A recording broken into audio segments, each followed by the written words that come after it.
Shobana is here with us again, and we are celebrating South Asian beauty by highlighting the makeup and skincare brands making a name for themselves in an industry that has always needed more representation. We've spoken about it so many times on the show. Hey, Shobana. Hey. So talk to me a little bit about this idea of having more representation and South Asian beauty. Absolutely. So, for me growing up, my culture's been really important to me, but I never saw myself outside of my home, right, or within my friends. And so lately, and over the last few years, I've seen a lot more ingredients from South Asian culture and rituals that have been incorporated into conventional brands. Yes. But, the homage is not always paid, right? Yes. And so now it's really nice to see that there's actual South Asian brands coming up using these beautiful sciences, these rituals from South Asian culture to create effective products for us. Absolutely, and we're going to start by talking about skincare. Yes. Let's start with the first brand and sort of what the nod is to when it comes to South Asian beauty. Yeah, absolutely. So have you ever heard of Ayurveda? I have, but maybe you can explain it. Okay, so it's a more than 5,000-year-old ancient medicinal system from South Asia, and it's all about mind, body, and mind-body-spirit balance. Lovely. Right? Through yoga is a part of Ayurveda, meditation, various herbal ingredients, natural ingredients. And so our first brand here, Sahajan, was founded by Toronto native Lisa Matam. Nice. And she's South Asian, and she actually works with Ayurvedic doctors in southern India to develop these beautiful products. But her focus is on efficacy. She wants to prove that Ayurveda can also be effective. Yeah. So she's actually done clinical testing and consumer testing to prove that. And I have to say, these guys have been in Vogue, Refinery, wow. They're well known. One of my favorites is the Radiance Serum right over there. Because, this one? Yeah, because you get this long-term effect, but you get immediate results, immediate glow. Love that. And it has hyaluronic acid in it. I know you've heard about it so much, hyaluronic acid, moisture. But it also incorporates things like triphala, which are Ayurvedic ingredients. So the power of Western and Eastern worlds kind of colliding and creating the glow. The glow, the brightening. Want. Yes, exactly. Let's talk about this brand right here. Yeah, so this is Renovate, and this was created by Michelle Renovate. And she created this brand after she connected with her culture. And she realized traveling to India, the beautiful self-care practice, the rituals, women wear jasmine flowers every day. My aunts every day wear jasmine flowers. That's so nice. Right? Yeah. And so she created this beautiful line of ritualistic products that have organic and botanical ingredients. So there's a jasmine flower mist, right? Lovely. Which is also an aphrodisiac. I don't know if you know. Okay. And even in weddings here, South Indian weddings, we wear jasmine flowers. Yeah. She's also created products with saffron and turmeric, right? The Radiant Rani Serum.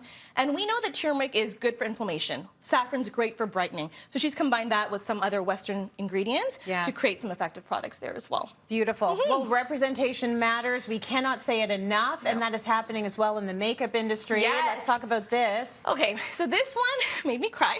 Yeah. I have to admit. So last year, for the first time, Sephora launched their Diwali campaign. Beautiful. Growing up, I never saw myself in magazines, in media.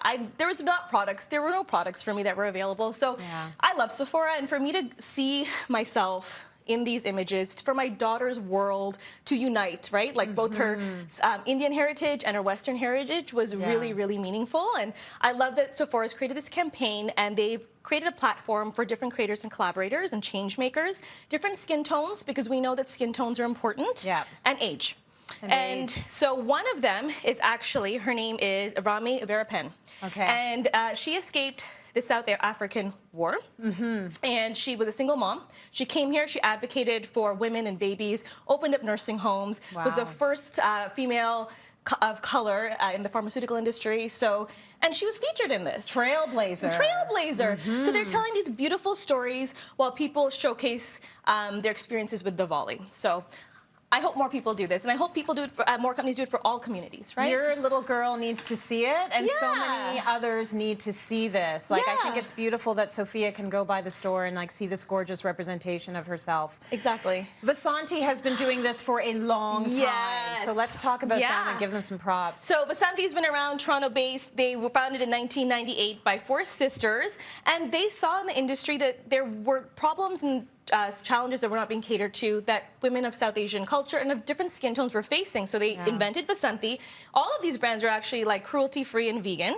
And Vasanthi actually made a name for itself by creating a product like this, which is the O2 color correcting concealer. Okay. A lot of women within the South Asian culture have under eye circles, and you can't just use a concealer to cover it up. It's not going to work. It's not going to work. Mine are really bad, bad. And right? you would never know it. Right? Yes. So it works. It works. And so basically what this guy is a concealer, but it has a peachy undertone, so it neutralizes. Okay. This wasn't available back then. This was one of the only products available back then.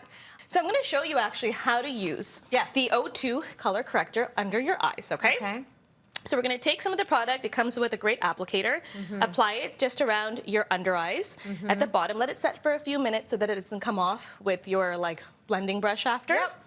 And then if you are good to go, you're like, yeah, my under eyes are covered, set it with powder.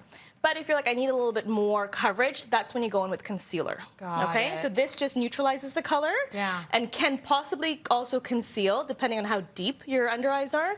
The concealer is like the finishing touch. And then, if you want to create a Diwali glam, you want to take up your eye, it's really, really easy. All I did was put a little bit of sparkle on the eyelid. Yes. And then I just use a little bit of kajal, which is black liner, to really like elongate and open up the eyes. Ooh, and then pretty. mascara. Can you do this? Like, just close your eyes so we can see that gorgeousness. Oh, the sparkles are so pretty. Yeah, right? And that's what it's all about today. The glitter, the glam, the lights. Thank you, lights. Shobana.